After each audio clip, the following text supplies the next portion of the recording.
There is a point in every journey where the path disappears. You look ahead and there's no sign, no light, no voice calling you forward. Just a silence that stretches out like an unanswered question. And you stand there, unsure whether to wait or to walk, to surrender or to struggle. That moment, the moment of uncertainty, of emptiness, is where transformation begins. Not with clarity, not with confidence, but with confusion. Because before anything becomes whole, it first has to come undone. Before the new can rise, the old must dissolve. That's what life does. It peels back the layers we thought we needed, takes away what we clung to, and asks, now who are you really? Not who you were taught to be, not who you pretend to be, but who you are when all the masks fall off. Most people try to run from this moment. They fill it with noise, with plans, with distractions. But if you're quiet enough, if you're still enough, you begin to hear something deeper. A voice that doesn't come from your mind. A knowing that doesn't need words. It comes from the part of you that remembers who you were before the world shaped you. And that's the voice that will lead you home. But the journey home is not a straight line. It's a spiral. You will circle the same lessons again and again, each time seeing them from a new angle. You will think you've healed something, only to find it re-emerge in a different form. And that's not failure, that's growth. You don't shed your past in one glorious moment. You peel it back in layers like old skin. And each layer carries stories, some beautiful, some painful, all necessary. So be gentle with yourself. You are not broken, you are becoming. And becoming is messy. It's not a clean transformation. It's not a perfect process. It's nights spent crying for reasons you can't name. It's days where you feel like you've regressed. It's old wounds reopening so they can finally heal. And that's sacred work. That's the work no one applauds because no one sees it. But it matters more than you know, because every time you show up for yourself, every time you choose honesty over performance, feeling over numbing, presence over avoidance, you reclaim a piece of your soul. There was once a man who thought he had everything figured out.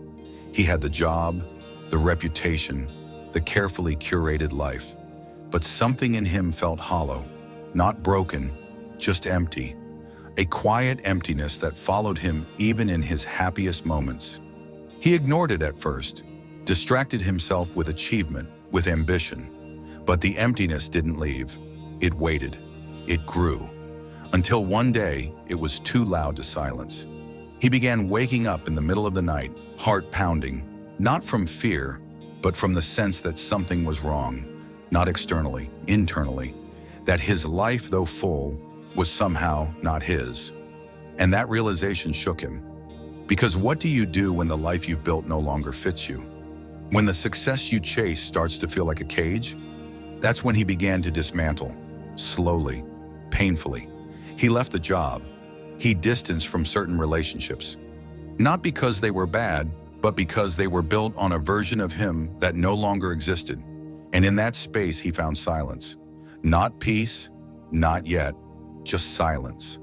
A sacred silence that gave him room to listen, to feel, to remember who he was before he became what others expected.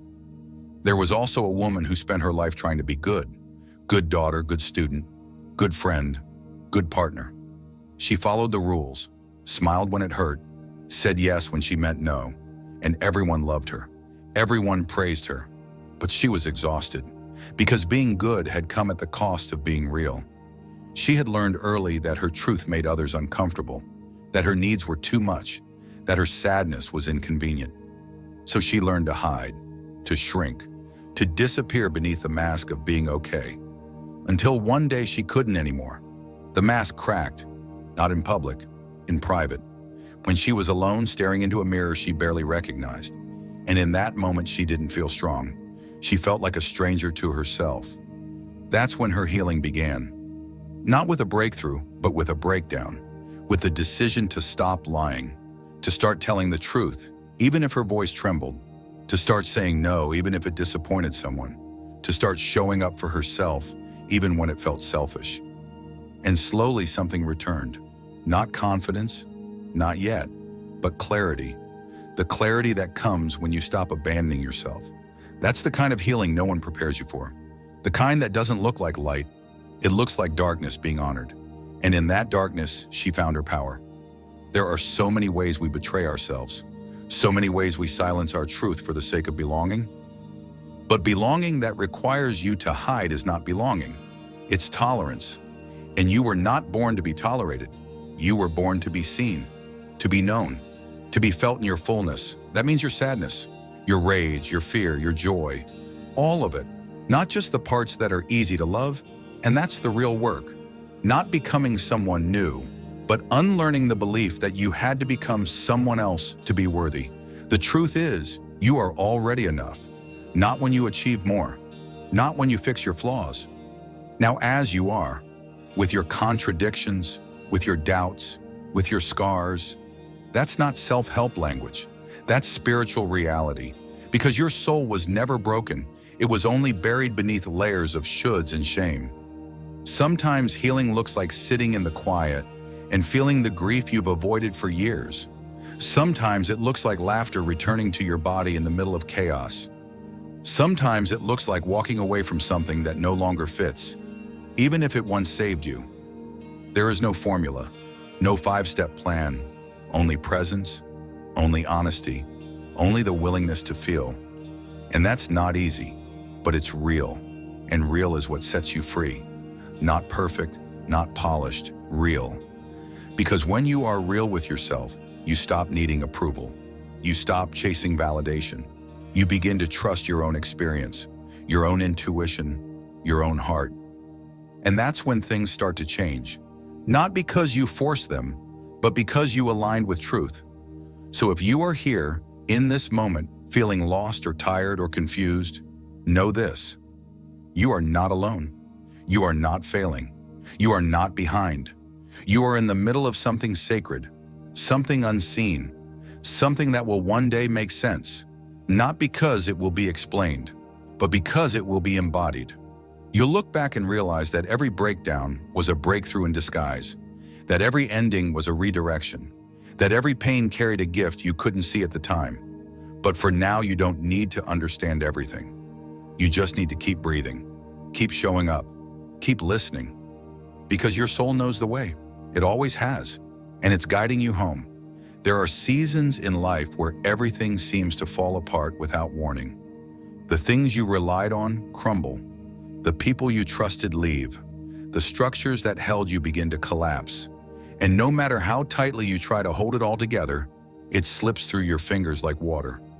You wake up wondering how things got this far, how the ground beneath your feet grew so unstable, how something that once felt certain now feels like a memory. And you try to fix it. You try to patch the holes, calm the storm, pretend like you're still okay.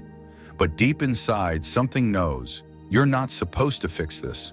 You're supposed to feel it. You're supposed to let it wash over you. Because this breaking is not punishment, it's preparation. Life isn't trying to ruin you, it's trying to remove what no longer belongs. And that's not always gentle. Sometimes life has to take away the things we cling to in order to show us what we've forgotten. Not to hurt us, but to free us. You can't rise until something falls. You can't awaken until something dies. And sometimes what dies is the illusion. The illusion that you were in control, that you could avoid pain, that if you followed the rules, life would go your way. But life has never been about control. It's been about surrender. And surrender doesn't mean giving up. It means letting go of the story that you have to hold it all. It means trusting that something wiser than your fear is at work, even if you don't understand it yet. This is where healing begins. In the moment when you stop pretending to be strong and you finally let yourself break. Not dramatically, quietly. In the privacy of your own heart, you cry, you breathe, you sit in the wreckage, not knowing what comes next. And somehow in that stillness, something begins to rise. Not certainty, not clarity, just presence. Just breathe. Just the first flicker of a voice inside you saying, "I'm still here." That voice is not loud. It doesn't shout over the chaos. It whispers. And you won't hear it until you stop running, until you stop numbing, until you stop trying to outrun your own soul. You have to sit down long enough to listen. That's what most people fear. Not the pain, but the silence that follows. Because silence is where truth lives. And truth is what calls you home. Not the truth others gave you, not the truth you borrowed, but your truth. The one that existed before you learned how to lie to yourself. The one that remembers what you loved before you were taught what to fear. The one that knows what freedom tastes like. That's what this collapse is calling you toward. Not destruction, but return. There was once a man who spent years building a life of success. He had the house, the family, the respect. But behind the smiles and accolades was a deep sadness he never spoke of. He didn't understand it himself. How could he feel empty when he had so much? But the sadness grew. It lingered in the quiet moments. It pulled at him when the crowds were gone. Until one day he broke. It wasn't dramatic. It was subtle. He just couldn't get out of bed. The weight of his life had become too much. That's when he discovered the wisdom of silence. Not silence as avoidance, but as medicine. He began waking up early and sitting by himself. No phone, no distractions, just breathe. At first it felt unbearable. His mind screamed, his guilt surged, but he kept sitting, kept breathing, and eventually the noise quieted, and something else emerged, a longing, a desire to be free, not from responsibility, but from performance, to live not as a role, but as a man who felt, who feared, who dreamed, who needed. And in honoring that, he didn't lose his strength. He found it. There was also a woman who had always defined herself by who she was to others. The good daughter, the perfect partner, the friend who was always there. She never asked for much, never let herself be the one in need. But deep down, she was tired. She had spent so many years pouring into others that she had nothing left for herself. And one day, she collapsed. Not in public, in the shower. Hands against the wall, water washing over her as she wept for everything she had suppressed. That breakdown was not her end. It was her beginning. She started saying no, not out of rebellion, but out of necessity. She stopped explaining herself, stopped apologizing for taking up space, started going on walks alone, started journaling, started letting herself rest, and slowly she realized something profound. Her worth was not in what she gave others. It was in who she was when no one was watching. And that woman, the one who laughed freely, cried openly, loved wildly, that was her, and she was enough. Sometimes the most sacred thing you can do is disappoint the expectations others have placed on you. Sometimes healing looks like becoming someone the old version of you would never have recognized. And that's okay. You're not here to stay the same. You're here to evolve, to shed the false selves you've outgrown, to rise into the truth that has always lived inside you. And yes, it's scary. Yes, it's lonely, but it's also liberating. Because the moment you stop needing permission to be yourself is the moment you begin to experience life as it was meant to be lived, fully, authentically, and deeply aligned. There are no shortcuts on this path, no guarantees, no neat little answers. Only the invitation to feel everything, to walk into the fire, not to be burned, but to be refined. Because the fire isn't here to destroy you, it's here to reveal you. And the only way to become who you truly are is to stop being who you're not. That's not a one-time decision. That's a daily choice. To choose truth over comfort, to choose self-respect over approval, to choose presence over distraction. And in that choosing, you begin to build a life that is real. Not perfect, not polished, but real. If you are in the middle of your unraveling, trust that it has meaning. Trust that you're not lost. You're being stripped down to your essence. Trust that the pain you're feeling is not evidence that something is wrong, but that something is ready to be released. You are not being punished. You are being prepared for what you might not yet know. But one day, you'll look back and understand. You'll see how everything that fell away was making space for what you truly needed. You'll realize that the breaking wasn't the end of your story. It was the page where your soul began to write something new.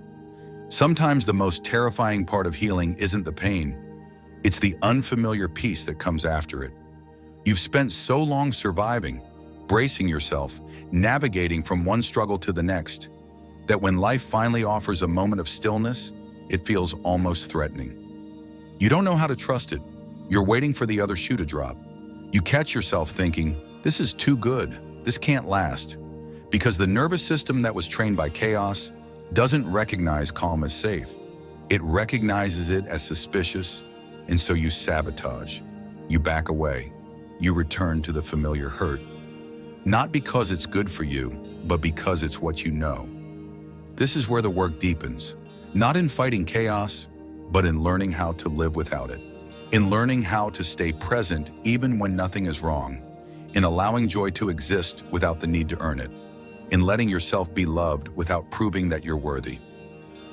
There was a man who had spent his entire life in fight mode. His childhood was survival. His youth was rebellion. His adulthood was one long pursuit of success, money, respect, power. He believed that if he could just become enough, he would finally feel safe. But no matter how much he achieved, the fear remained. The fear of failure, the fear of being exposed, the fear of slowing down and hearing what lived beneath the noise. One day his body gave out, not all at once, but in ways that forced him to stop. Anxiety attacks, fatigue, a strange emptiness that followed him everywhere. He went to doctors, therapists, coaches. Everyone gave him a solution, but nothing felt right. Then he discovered meditation, not as a trend, but as a practice. At first it was unbearable. 10 minutes felt like 10 hours. His mind would not quiet, his body would not settle, but he stayed. And after weeks of resistance, something shifted. Not dramatically, not permanently.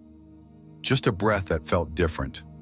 A moment of peace that didn't come from success or validation, but from presence. That moment changed him. He began to spend more time with himself. Not because he had figured it all out, but because he realized he didn't have to. He didn't need to conquer every fear or fix every flaw. He just needed to be here. Now fully. And in that presence, he discovered a self that had been buried beneath decades of striving, a softer self, a wiser self, one who didn't need to be impressive to be worthy, one who didn't need to be feared to be respected, one who knew that safety was not in control, but in surrender. And that's when he truly began to live. There was a woman who had never known rest. From childhood, she had been a caretaker. She took on the pain of others like it was her own. She anticipated needs before they were spoken. She made herself small so others could shine, and she was praised for it, called selfless, kind, strong. But inside, she was unraveling, because every time she put someone else first, she put herself last.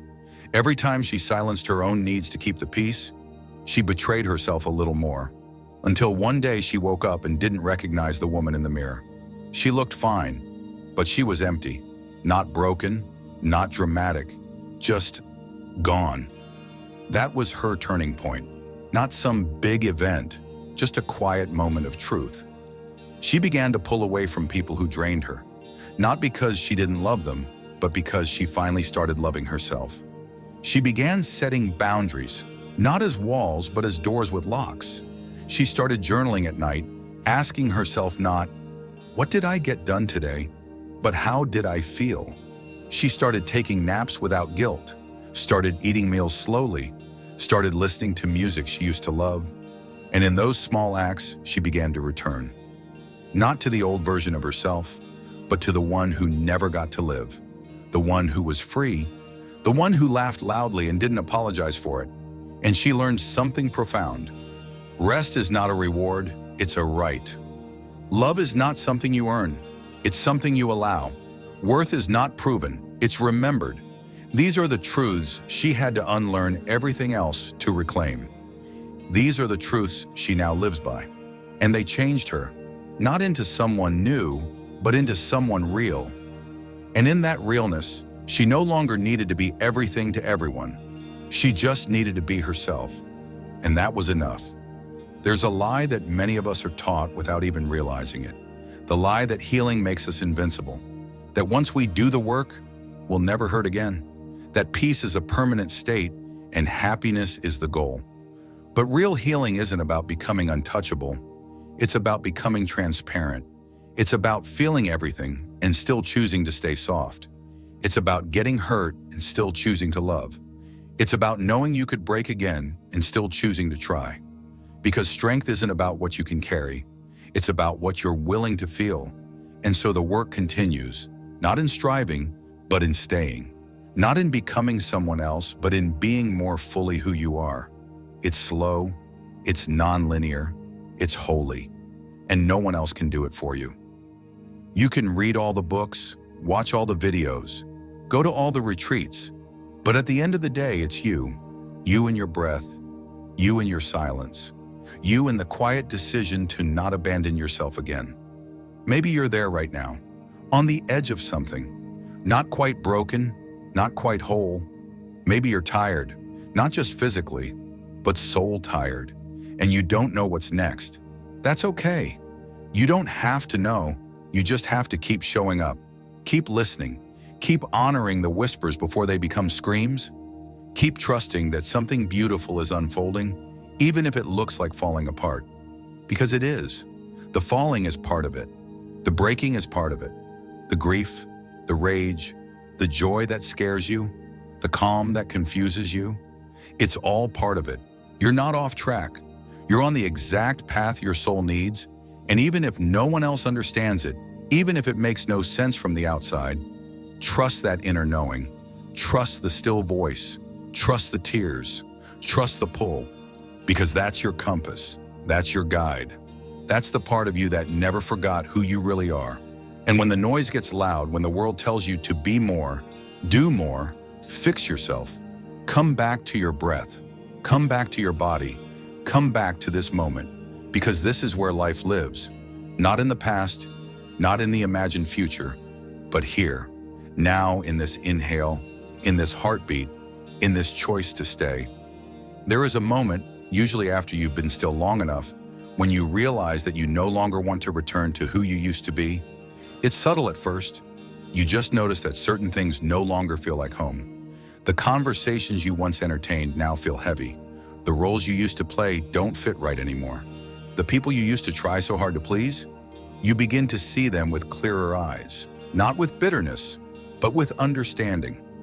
You understand how much of your life was built on compromise, how often you dulled your own edges so others could feel more comfortable, how many dreams you shelved so you wouldn't outgrow the circles you belong to. And with that understanding comes grief, not just for what was lost, but for how long you convinced yourself that it was enough. That you were enough only when filtered, edited, small. But you are not small. You never were. You were simply scared. Scared to disrupt. Scared to be alone. Scared to be fully seen. Because being seen means being vulnerable. It means being known beyond the surface. It means risking rejection, risking misunderstanding, risking being too much. So you stayed quiet, stayed agreeable. You learned to sense what others needed and became that. And it worked for a while, until it didn't. Until your soul began to protest, not loudly, just in subtle ways. The restlessness, the irritation, the exhaustion that doesn't go away with sleep. That was your spirit saying, no more. That was the first crack in the facade. When that crack appears, you have two choices. You can patch it up, pretend nothing's wrong, double down on the performance, chase the next distraction. Or you can sit with it, look into it, ask yourself the questions you've been avoiding. And if you're brave enough to sit in that space, something remarkable happens. You begin to hear the parts of yourself that have been silenced for years. The child who loved to sing, the teenager who dreamed big, the young adult who questioned everything but was told to settle down. They never left. They've just been waiting for you to come back. And when you do, when you give yourself permission to listen without judgment, you begin to remember who you were before the world told you who to be. That remembering is not always joyful. Sometimes it's painful, because it comes with the realization that you abandoned yourself to belong, that you dimmed your light to be accepted, that you betrayed your truth for safety. And that hurts, but it's also healing, because now you see clearly. And when you see clearly, you can choose differently. You can begin the slow process of reclaiming your voice, your needs, your boundaries. You can stop apologizing for taking up space. You can stop explaining your emotions like they need justification. You can stop proving yourself to people who were never meant to understand you. And in doing so, you begin to create a life that feels like home. Not because it's perfect, but because it's honest. There was a man who had built an identity around strength. He never cried, never asked for help, never admitted when he was lost. To the world, he was the strong one, the one who had it all together. But inside, he was unraveling. Not because he was weak, but because he was alone. Deeply, achingly alone, and he didn't know how to fix it. Vulnerability scared him more than pain. It felt like failure. Until one night, something in him broke open. A simple conversation, a small act of kindness. Something cracked the armor. And for the first time in years, he cried. Not quietly, not politely. He wept. And in those tears, something shifted. He realized that strength wasn't in holding it all in. It was in letting it out. It was in admitting that he was human, that he needed, that he felt, that he couldn't do it all alone. That moment changed him. He began opening up to others, not all at once, but little by little. He shared his truth, spoke his fears, and instead of being judged, he was met with compassion. And in that space of honesty, he found connection, real connection, the kind that doesn't require performance, the kind that says, "Me too." And he learned that vulnerability wasn't weakness, it was courage. It was the willingness to be seen, not in your polished version, but in your raw reality. And that kind of truth, it doesn't just free you, it frees others too. There was a woman who had always been the caretaker. She knew everyone's birthdays, remembered their appointments, picked up the pieces when things fell apart. She was loved, but she wasn't known, because she never let herself be the one in need. She believed her value came from what she gave, that to be loved, she had to be useful. So she never asked for help, never admitted when she was hurting, until her body forced her to stop. Illness arrived, not as punishment, but as a teacher. She had no choice but to receive, and it terrified her, because receiving felt like weakness, like failure. But slowly she began to understand that allowing others to show up for her was not a burden. It was a gift, that she didn't have to earn love. She didn't have to perform for care. She was worthy simply because she existed. And in that space of rest, she healed more than her body. She healed her soul. She began saying no without guilt. She stopped being everything to everyone. And the people who loved her, truly loved her, stayed. Not because she gave, but because she was finally giving herself permission to be whole. And in that wholeness, she found freedom. Not in doing, but in being. Not in giving, but in allowing. And that changed everything. These stories are not unique. They are universal. Because at some point, we all face the same choice. Continue performing for love, or risk being ourselves. One path is familiar, predictable. It keeps you safe but small. The other is wild, uncertain, but it leads you home. And that's the journey of healing. Not just to feel better, but to become real. To strip away the layers that never belong. To speak the truth even when your voice shakes. To stop shrinking yourself to fit places you've outgrown. And to trust that the life meant for you is not behind a mask. It's waiting on the other side of your courage. There comes a time when you realize that your healing is no longer about becoming someone new, but about unbecoming everything that was never truly you. The habits, the fears, the beliefs you inherited without knowing, the masks you wore for survival, the roles you stepped into because that's what was needed, what was applauded, what kept you safe. At some point, you begin to see how much of your life has been shaped by other people's expectations, how much of your identity was built on the need to belong. And you feel a quiet ache, not because you regret your past, but because you realize how long you've been living on autopilot. You remember moments when you knew you were abandoning yourself, but did it anyway. You recall the countless times you said yes when every fiber of your being wanted to scream no. The silence you swallowed, the truth you softened, the parts of you that went quiet so you wouldn't lose love. And in that remembering, something breaks. Not you, but the illusion. The story that says you must shrink to be loved, that you must be flawless to be worthy, that you must earn your place in the world. That moment of breaking is sacred, because when the illusion crumbles, you are left with what's real. And what's real is this: you were never too much. You were never too broken. You were never unworthy. You were simply scared. Scared of being alone. Scared of being rejected. Scared of losing the connection you crave so deeply. And so you did what all humans do. You adapted. You performed. You became what others needed you to be. But now you're awakening. You're seeing clearly. And in that clarity, you're given a choice. Keep performing or start living.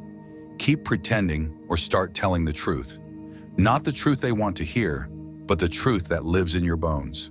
And that truth, once spoken, will rearrange everything. It will feel like a risk. It will feel like you're stepping into fire. But what's really burning is the version of you that was never real. And what's left when the ashes settle is someone honest, someone whole, someone free. There was a man who had built his life around the need to be respected. He spoke with authority, dressed impeccably, commanded rooms with ease, but it was all armor. Beneath the surface, he felt like a fraud. He carried shame from childhood, words spoken to him in anger that lodged in his heart like knives. You're not good enough. You'll never be anything. He had tried to outrun those words his whole life. Every achievement, every accolade was a bandage. But no matter how much he achieved, the wound remained. Until one day he couldn't keep running. He found himself in a room full of people, mid-sentence, and suddenly he couldn't breathe. The mask cracked. He left the room, went home, sat in silence. And for the first time in decades, he cried, not from weakness, from release, from the sheer exhaustion of carrying a persona that wasn't his. That moment was his beginning. He started therapy. He began journaling. He began speaking words he had never said aloud. I'm scared. I feel small. I don't know who I am. And in that honesty, something beautiful happened. He began to heal, not by becoming stronger, but by becoming softer. By forgiving the boy he used to be. By holding space for the man he was becoming. He stopped trying to prove his worth. He started living in a way that felt true. He quit a high-paying job to start mentoring others. He traded power for presence. And he found a kind of respect that no title could ever give him. The respect of being real. There was also a woman who had spent years trying to fix herself. Books, seminars, courses. Every time something went wrong, she believed it was her fault. That if she could just heal more, learn more, be more spiritual, everything would make sense. But the truth was, she wasn't broken. She was exhausted. Exhausted from constantly trying to be better. Exhausted from the belief that she was a project to be solved. One day while sitting in meditation, she heard a voice. Not mystical, not loud, just a quiet knowing inside her. What if there's nothing wrong with you? The question startled her. It echoed in her chest like a bell. She had never considered it. Her whole life had been framed by the idea that she had to improve. But that voice, gentle, loving, unshakable, invited her to see things differently. What if the goal wasn't to become someone else, but to finally allow herself to be exactly who she was? From that day on, she stopped trying to fix herself. She stopped chasing perfection. She stopped comparing her path to others. She began trusting her own rhythm. She danced more, rested more, spoke more gently to herself. When she felt sad, she let herself cry without needing to analyze it. When she felt joy, she allowed herself to feel it fully without bracing for it to be taken away. And through that softness, she found strength. Not the kind that looks impressive, the kind that feels rooted, the kind that allows life to flow through you without breaking you. The kind that knows peace isn't something you achieve, it's something you remember. So many of us live as though healing is a finish line, as if one day we'll arrive at a place where nothing hurts, nothing triggers us, nothing scares us. But that place doesn't exist, and it doesn't need to. Because healing is not about eliminating pain. It's about changing your relationship to it. It's about learning how to stay with yourself, especially when it hurts. It's about knowing that pain is not proof of failure. It's part of the journey. That fear is not a stop sign. It's an invitation to go deeper. That your shadows are not enemies. They're parts of you that need love. You don't have to be perfect to be worthy of rest. You don't have to be healed to be deserving of love. You don't have to have it all figured out to be enough. You just have to keep choosing yourself moment by moment, breath by breath. You just have to keep coming home, to your body, to your heart, to the truth that lives inside you. And in doing so, you'll discover something extraordinary. That the life you've been seeking has been waiting for you all along, not in the future, not after the next milestone. Here, now, in the quiet courage of being yourself. There are turning points in our lives that come without warning.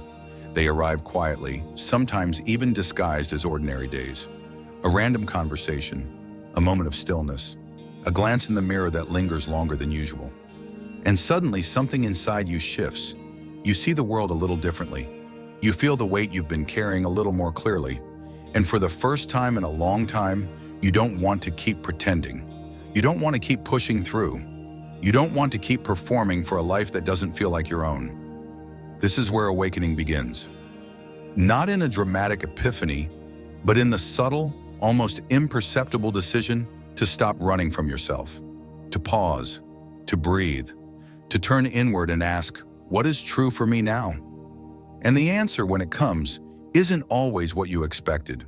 Sometimes it's terrifying, because it means things have to change. But it's also liberating, because it means you finally stopped abandoning yourself. For a long time, you believed that love had to be earned, that your worth was measured by what you could give, how little you needed, how much you could endure. You made yourself small to make others comfortable. You dimmed your light so no one would be threatened by your shine. You silenced your truth so others wouldn't walk away. And maybe that worked for a while. Maybe you found connection or something that looked like it. But deep down, something was always missing. Because the love you received was never for who you truly were. It was for the version of you that others found convenient. And slowly you began to suffocate beneath that mask. You began to feel lonely in rooms full of people. You began to feel tired in ways that sleep couldn't fix. Because you weren't being loved, you were being tolerated. You weren't being held, you were being used. And when you realized that, something cracked open. There was a woman who had been the caretaker her whole life. She was the emotional anchor for her family, the dependable friend, the responsible coworker. She never let herself fall apart. She thought falling apart was weakness. But over time, she realized that holding everything together came at a cost. Her own joy, her own health, her own aliveness. She started to feel invisible, not because others didn't see her, but because she no longer recognized herself. And one day she broke, not in anger, not in rage, just in tears that had been held back for far too long. That breakdown wasn't a failure. It was a beginning, a reckoning, a return. She began to say things she had never said aloud. I'm tired. I need help. I don't want to keep living like this. And in that honesty, something powerful happened. People listened. The people who truly loved her didn't turn away. They came closer. And the ones who only loved the version of her that made their lives easier, they drifted. And though it hurt, it also brought peace. Because for the first time, she was being loved for her truth, not her performance. There was also a man who had spent years chasing purpose. He had tried different jobs, different cities, different relationships, hoping that one of them would finally give him the sense of meaning he craved. But each time, the excitement faded. Each time, he ended up back where he started, confused, restless, alone. Until he stopped looking outward and started looking inward. He began asking different questions. Not, what should I do, but what do I feel? Not, what's the right path, but what path feels like mine? He stopped trying to force clarity and started cultivating presence. He began waking up without a plan, just a willingness to listen. He stopped viewing his life as a problem to solve and started seeing it as a mystery to unfold. And in that space, something emerged. Not a perfect purpose, but a deep sense of alignment, a sense of okayness, of enoughness. And with that came creativity, joy, flow. Not because he had it all figured out, but because he had finally stopped trying to. These stories echo in all of us. The journey of unbecoming, the shedding of false selves, the release of roles that no longer fit, It's a painful process. And it's beautiful, because what you find beneath all that shedding is someone honest, someone soft, someone powerful. Not powerful in the way the world defines it, but in the way your soul understands it. Power that comes from truth, from being rooted, from no longer needing to prove anything to anyone. That's the kind of power that can't be taken away, because it doesn't come from approval. It comes from within. And yet, this path is not linear. Some days you'll feel liberated. Other days you'll feel lost. Some days you'll speak your truth with confidence. Other days you'll second-guess every word. That's okay. That's part of the process. Healing is not about never doubting yourself. It's about learning how to return to yourself even after the doubt. It's about trusting that your worth isn't measured by your progress, but by your presence. It's about giving yourself permission to be human, to feel, to fall, to get back up, to grow in ways that can't be measured. There are moments when you will want to go back to the familiar, back to the comfort of who you used to be. Not because it was right, but because it was known. But remind yourself why you started. Remember the weight you used to carry. Remember how it felt to constantly betray your own needs. And then breathe. Remind yourself that freedom isn't always comfortable, but it's always worth it.